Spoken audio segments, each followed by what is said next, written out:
what's up? Hello, I hope you all are doing well. Today I wanted to do something a little bit different. In view of Hank Green's debut novel, An Absolutely Remarkable Thing, which came out at the end of September, I wanted to sort of travel back a little bit in my own reading history and think about The Fault in Our Stars, which is by John Green, his brother. In a lot of the media, I've noticed for An Absolutely Remarkable Thing, there's a lot of talk about Hank in conjunction to John, which makes sense. They have a lot of business ventures together. The two of them together are the Vlogbrothers. However, I think it's really important that we are considering both of them as authors separately from each other and not comparing the two. And that being said, thinking about this one coming out, I wanted to think about the last thing that I had read by a Green brother, which was Turtles All the Way Down. And as such, I wanted to think about The Fault in Our Stars a little bit more. Mostly this was because I remembered that The Fault in Our Stars was the first book that I ever reviewed on this channel, which meant that when I went to go reread it, I of course had to sit down and watch myself in 2013 talking about this book, and in the first 30 seconds I was so horrified that you could now no longer go and watch that video. So that being said, today I wanted to take the opportunity to re-review The Fault in Our Stars, considering I've read it at least a handful, if not a dozen more times since I originally did, and also because I think I have learned a lot from that story. I've picked up new things with each reading and wanted to give it a more thorough, academic, and thought-out review than my original ramblings from way back in the day. Before I get going, I do want to make clear that this will probably not be spoiler-free, so if you have not read The Fault in Our Stars, I would recommend reading it before going any further.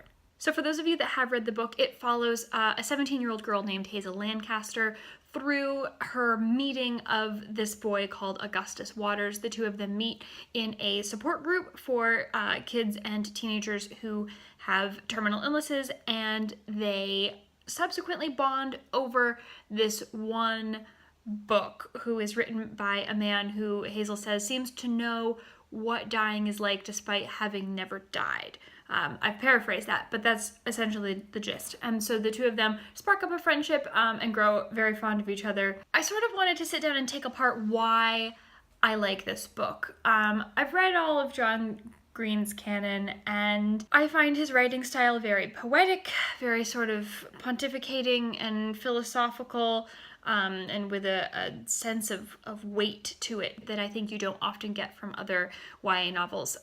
But in my original review, I just sort of rambled about how excited I was and how great it was, and oh my goodness, can't you believe how wonderful it is, and didn't really get to any of the things that I really enjoyed. And as I said, I've read it a number of times since that initial reading, and I've picked up a lot of different things. The first thing I want to talk about is how on this channel, I know I have always mentioned how I love a good, smart teenager character, and how I feel that John has always delivered those. John, like I know him. So in coming back to this book, I've sort of realized that it's not that he necessarily writes characters to be brilliant, it's that the characters that he writes all speak like John, and he writes in a way that suits smart kids who sort of know it all, or at least pretend to know it all, and the things that they don't know, they parrot what they've already heard that sounds really good. And I like the way that John constructs his own language, and I usually therefore like his characters because he folds in the way that he speaks into the ideas that he gives them, which makes them sound like small adults, even though their view of the world is at that time so limited that there's almost no way they could possibly be assured of a lot of what they know. Hazel touches on this in this book a lot.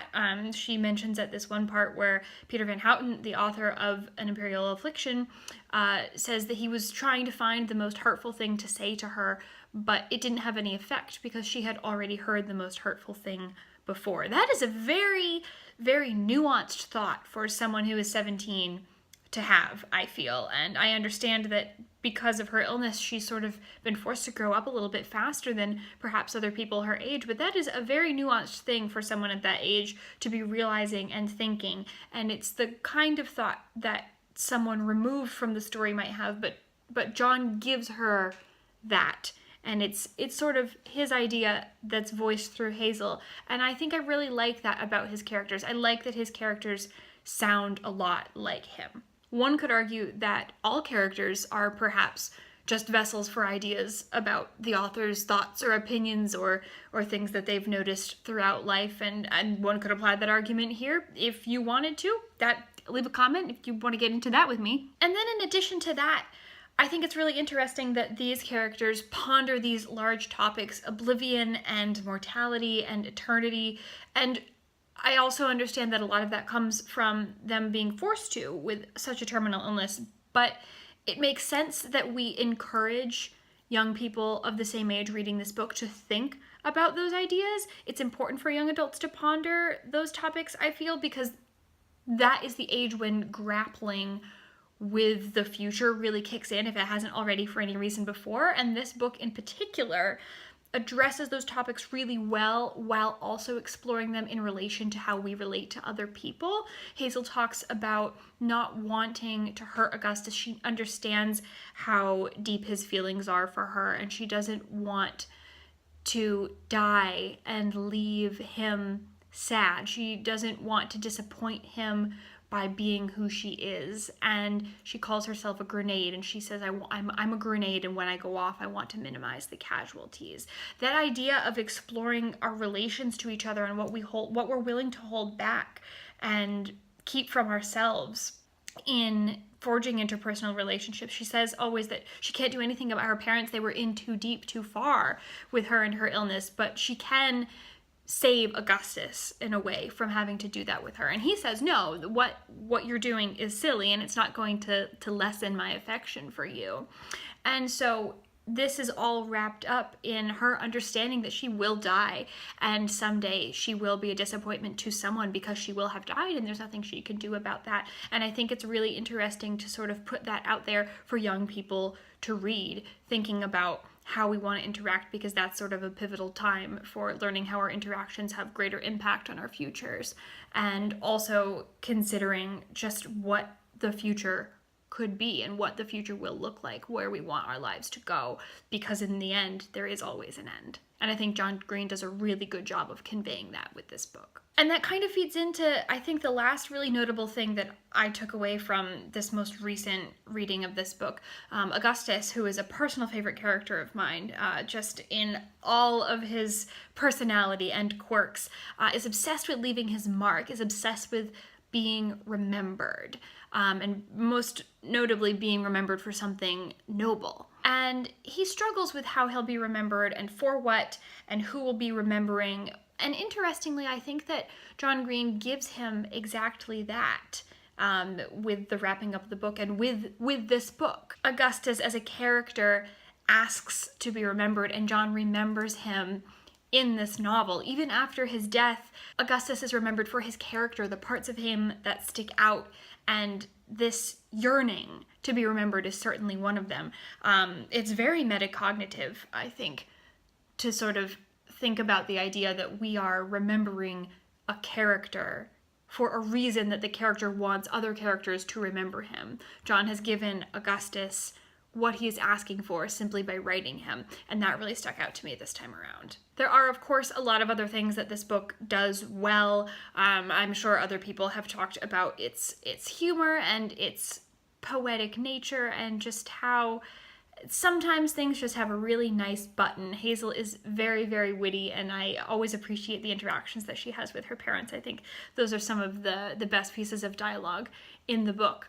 But those are just sort of the biggest things that really stuck out to me this time around, and I think really make up the reason that I enjoy the book so much and that I've come back to it so many times. I should also mention that I listened to this on audiobook most recently. I have the one with John Green doing the reading, and I love when authors read their own audiobooks. I feel like they sort of impart a little bit of how they heard the book when they wrote it, and so that I can sort of hear the book how they maybe not intended it, but how they hear it. And I love a little bit of extra instruction like that sometimes.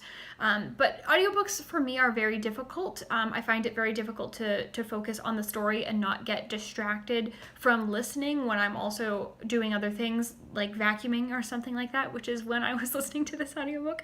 And this isn't to say that, paper book relationships that we have aren't personal, but I think it adds a layer of personal personal depth, listening to another human read you the story, like in the sense of oral tradition and how long that has been something historically to convey story, and also just having someone else speak to you and listening to another voice embody a character is such a intriguing and interesting way to read the book. And I really wish that I didn't get so distracted when reading audiobooks, because I would love to listen to more of them and really feel sort of the connective power of words and speech in a story format. I also wanted to point out that I have seen, perhaps not too recently, but in a couple months past, sort of a little bit of a kerfuffle about audiobooks. The idea that listening to audiobooks is not actually reading a book, which I think is just ridiculous, because you're still receiving the exact same story. You're just doing it with a different sense.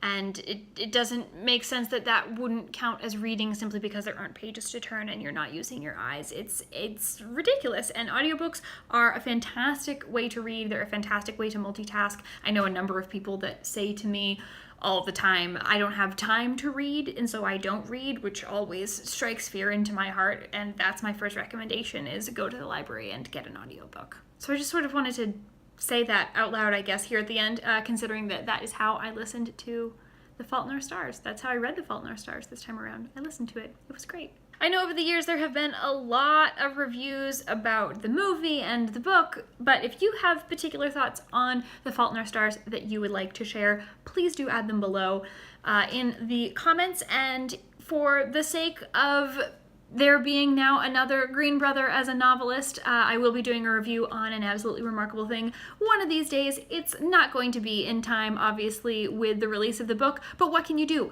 That's just how normally I do things here. As always, thank you so much for watching. Everything you want to know about us is in the description, and I hope you're having lovely weeks and lovely lives, and we'll see you very soon.